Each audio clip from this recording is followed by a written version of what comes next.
നമസ്കാരം. ഞാനിന്ന് നിങ്ങളുടെ മുന്നിലെത്തിയിരിക്കുന്നത് ബ്ലസ്സിയുടെ ആടുജീവിതത്തിൽ അദ്ദേഹം ആവിഷ്കരിച്ച സൈനുവിൻ്റെയും നജീബിൻ്റെയും പ്രണയരംഗങ്ങളെക്കുറിച്ചുള്ള ഒരു വിശദീകരണം വായിച്ചതുകൊണ്ട് മാത്രമാണ് ഞാൻ നിങ്ങളുടെ മുന്നിൽ എത്തിയിരിക്കുന്നത്. എൻ്റെ ഈ ANP ചാനൽ @6412 എന്ന ഈ ചാനൽ നിങ്ങൾക്ക് ഇഷ്ടപ്പെട്ടുവെങ്കിൽ ദയവായി സബ്സ്ക്രൈബ് ചെയ്യുക. ഈ സിനിമയിലെ ഈ പ്രണയരംഗങ്ങൾ ആ സിനിമയ്ക്ക് ആ കാലഘട്ടത്തിന് യോജിച്ചതല്ല എന്ന കാര്യം വളരെ വ്യക്തമായി എൻ്റെ ആദ്യത്തെ വീഡിയോയിൽ തന്നെ ഞാൻ പറഞ്ഞിട്ടുണ്ട്. കാരണം ആ കാലഘട്ടത്തിൽ നജീബിന് 5ാം ക്ലാസ് വരെയാണ് പഠനമുള്ളൂ.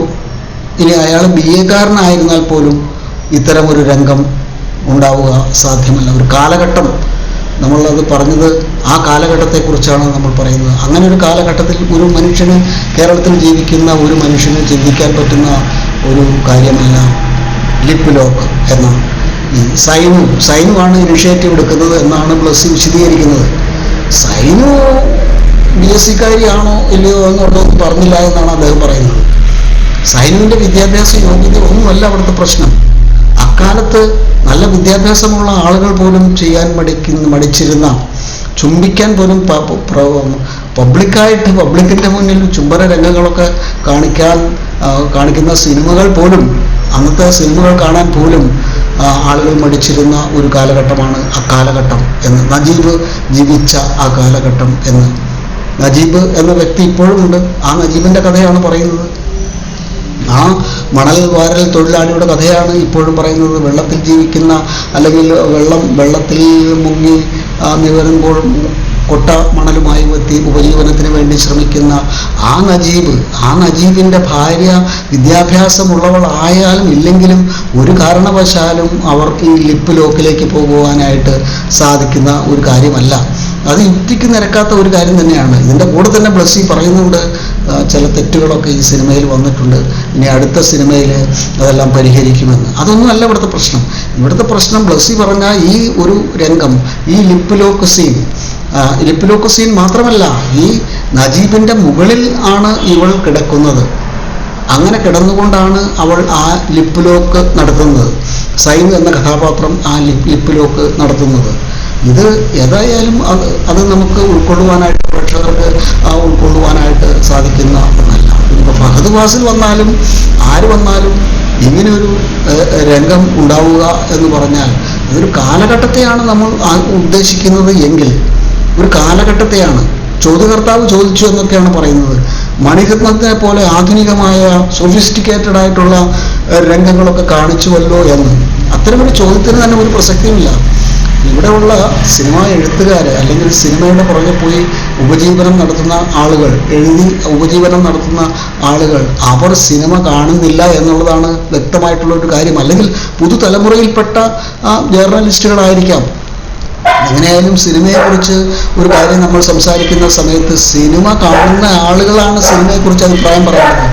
അതല്ലാതെ സിനിമയിൽ പോയി ഉപജീവനം നടത്താൻ വേണ്ടി അങ്ങോട്ട് ക്യാമറ പോട്ടെ ഇങ്ങോട്ട് ക്യാമറ പോട്ടെ ആളുകൾ വന്നിട്ട് സിനിമയിൽ വന്നാൽ കുറേ പണം കിട്ടും എന്നൊക്കെ പറഞ്ഞ് വരുന്ന ആളുകൾ, അതുപോലെ വരുന്ന എഴുത്തുകാരായിട്ടുള്ള കുറേ ആളുകളുണ്ട്. ഉപജീവനത്തിന് വേണ്ടി മാത്രമായിട്ട് പേന ഉന്തുന്ന ആളുകളുണ്ട്. അവരുടെ ഉള്ളിൽ എവിടെയാണ് സർഗാത്മകത? അല്ലെങ്കിൽ അവരുടെ ഉള്ളിൽ എവിടെയാണ് സിനിമയെക്കുറിച്ചുള്ള ഓർമ്മകൾ? എവിടെയാണ് അവരുടെ ഉള്ളിലൊന്നും ഓർമ്മകളൊന്നുമില്ല.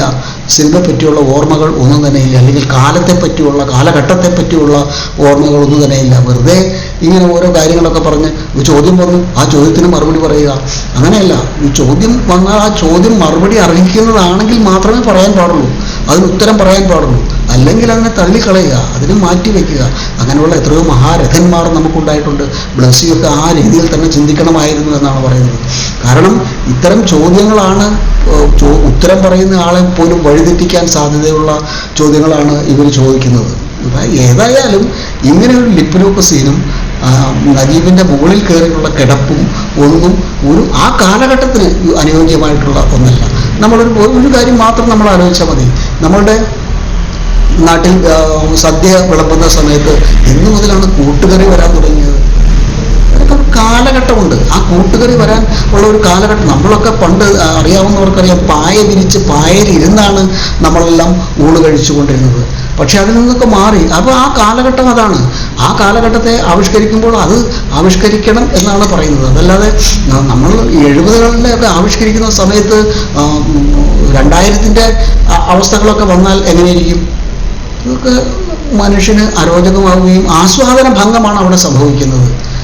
സംഗതി ശരി, നജീബിൻ്റെ ഓർമ്മകളാണ് ഈ സിനിമ. നല്ല കുടുംബ ജീവിതം നയിക്കുന്ന, അതുകൊണ്ടാണ് അതിൽ നിന്നും ആടുകളുമായിട്ട് നജീബ് രമിക്കുന്ന രംഗം മാറ്റിയത് എന്നാണ് ഇദ്ദേഹം പറയുന്നത്, ബ്ലസ്സി പറയുന്നത്. നല്ല കാര്യം തന്നെ, അതിലൊന്നും ഒരു കുഴപ്പമില്ല. അതൊന്നുമല്ല ഇവിടുത്തെ നമ്മൾ സിനിമ എന്താണ്, സിനിമയിൽ കാണിക്കുന്ന കാര്യം വെച്ചാണ് നമുക്ക് കാര്യങ്ങൾ വിലയിരുത്താനായിട്ട് സാധിക്കുകയുള്ളൂ. ബെന്യാമിൻ്റെ ആടുജീവിതത്തിലുള്ള കാര്യങ്ങൾ പൂർണ്ണമായിട്ട് തന്നെ ഈ സിനിമയിലില്ല. സിനിമയ്ക്ക് ആവശ്യമുള്ള കാര്യങ്ങൾ മാത്രമാണ് ബ്ലസ്സി സ്വീകരിച്ചിട്ടുള്ളൂ. അത് തന്നെ ഏറ്റവും നല്ലൊരു കാര്യമാണ്. പക്ഷേ ഇവിടെ ഇങ്ങനെ സംഭവിച്ചത് അക്ഷന്തവ്യമായിട്ടുള്ള ഒരു തെറ്റ് തന്നെയാണ്. ഏത് തരത്തിൽ ന്യായീകരിച്ചാലും, വിദ്യാഭ്യാസത്തിൻ്റെ കാര്യം പറഞ്ഞ് ന്യായീകരിച്ചാലും, എന്ത് പറഞ്ഞ് ന്യായീകരിച്ചാലും ഇത് അക്ഷന്തവ്യമായിട്ടുള്ള തെറ്റ് തന്നെയാണ് എന്ന് തന്നെയാണ് എൻ്റെ അഭിപ്രായം.